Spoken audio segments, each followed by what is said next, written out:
Hi. Well, here it is. My new iPad, which I got this morning from PC World. Oh, it's fantastic. It really is a 9.7-inch glossy screen. Beautifully fast. I mean, unbelievably fast. I mean, I put some photos on here and it whizzes through them. You know, absolutely fantastic piece of kit. I only had to try it for a few minutes and I just thought, this is amazing, this is amazing. You know, I mean, alright, people are killing themselves in the factories that make it, but what the hell? I mean, look at this beautiful aluminium beveled edge. I mean, that's just sleek. That's really sleek. People are feeling so despairing in their working conditions in the factories that make this, that they're throwing themselves off roofs. Young people, I think the latest one was 19 years old. But by God, I mean, this is amazing technology. The screen is so glossy. Who can say no? Who can say no? You know, the maps feature on here is really fast and it's so responsive to my fingers. Every time I touch it, you know, it does all sorts of interesting things. The 10th death at a factory. The 10th death. 200, 300,000 people working in that factory. Making not just Apple iPads. I mean, I am not for 1 second suggesting that Apple has anything to do, or that there's any connection with any of those deaths.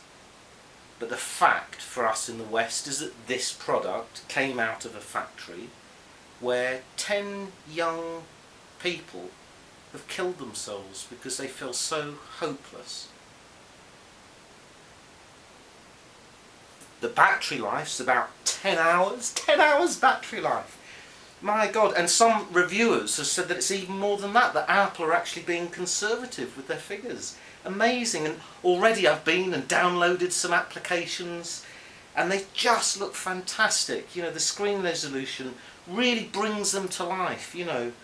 And as I say, the speed of the thing is so fast, you know, that it really zips along, as Steve Jobs says. It's just so nippy, you know.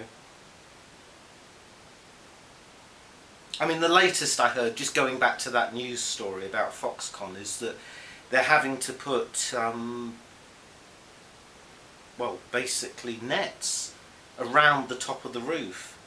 I mean, that's a pretty good solution, you know. If people are going to try and kill themselves, try and stop them doing it. Because for God's sake, we've got to keep this stuff rolling out, haven't we, you know. What would we do without this, you know? So at least if they jump off the roof now, they just land on a net. They're not going to kill themselves. They've been told apparently to sign a declaration saying that they're to promise that they're not going to kill themselves. And thank God, thank God. I mean, how selfish of them. If, you know, if they're stopping us getting our hands on this cool gear, you know. Wow. Really amazing. Really amazing, you know. 200,000 people working in that factory. In fact, there are several news reports. Some put it at 300,000. I think somebody even put it at 400,000. And I've seen photographs, you know. I've seen photographs which I printed out of the dormitories and everything. But you know, it shouldn't be like that. It just shouldn't be like that. There really is no need to use paper anymore. I mean, you can get some brilliant images. You can see the dormitories on here, but they're much crisper because the screen resolution is so good, you know. And I find I can read about the suicides at the Foxconn factory so much more quickly. You know, it wastes so little time. So there's a real paradox there, isn't there, you know. But as I say, not for 1 second in this video am I suggesting that Apple has any connection whatsoever with the deaths that have taken place at that Foxconn factory. I suppose in a simple way, I'm just trying to highlight the dilemma that we face in the West. I'm completely aware of those stories. I wouldn't want to be working in that factory. But on the other hand, this is a cool piece of kit. And it will fit very nicely into my life and be very helpful. You know, I don't think we can run away from these questions. I can't. And I feel torn. I definitely feel torn by it. And I hope there is some discussion about this. I hope in the West we don't just grab our toys and not seriously question the companies that make these and the sort of conditions that people are working in. Because from all the news reports I've seen, I wouldn't go anywhere near a factory like that. And yet I'm quite happy to take the kit. And I suspect there are a lot of us in the West doing exactly the same. We can close our ears to the stories we don't like, and we can marvel at how quick and shiny and fast and wonderful this equipment is.